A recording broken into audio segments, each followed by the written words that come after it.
hayırlı uğurlu olsun. Bu modeli yaygınlaştırma kararı aldık. Aynen. Bismillahirrahmanirrahim.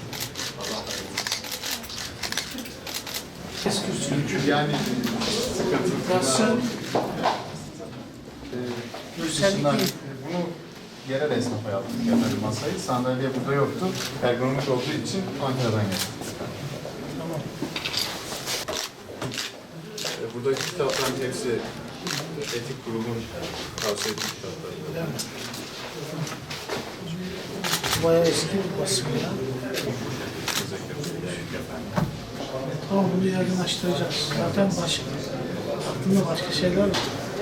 Ama bak, valiyle Milli Eğitim Müdürü eğer olmuyorsa Milli Eğitim Müdürlüğü'nü zenginleştiririz. Yani şeyler de Meydan Rabisi bile var. Tüm serisiyle birlikte.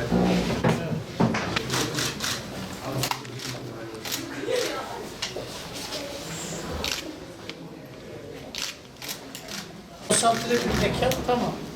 Evet, hayırlı uğurlu olsun. Gayet güzel olsun.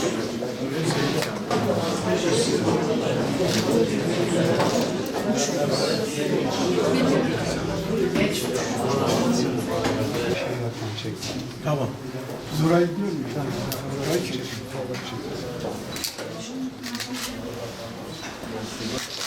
Klasik bir kütüphane ortamından ziyade burada hem satranç hem sunu cihazıyla gösterim yapma imkanı hem de kitaplıklarımız ve bilgisayarlarımız söz konusu.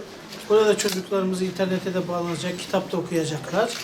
Bu projeyi geliştireceğiz. Hatta kulaklıkla müzik dinleme bölümü de projenin içerisine yerleştireceğiz ve ilk etapta buradan sonra şimdi arkadaşlarımıza talimatı verdim. 3 okulda daha örnek proje yapacağız.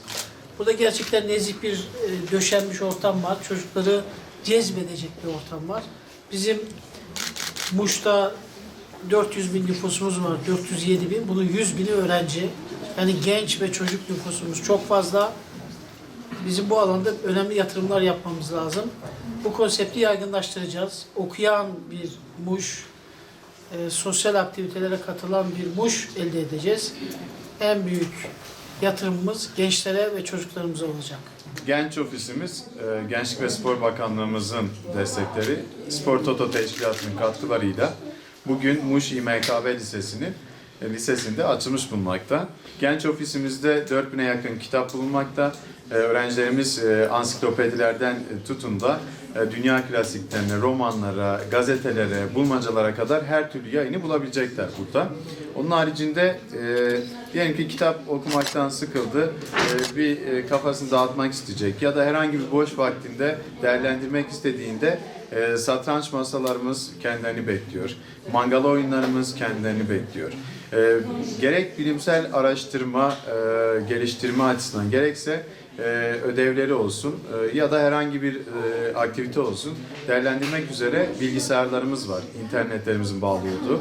Yine projeksiyonlarımızla perdelere tanıtıcı ve bilgilendirici filmler yansıtarak öğrencilerimizi inşallah burada geliştirmeye yönelik çalışmalar yapacağız.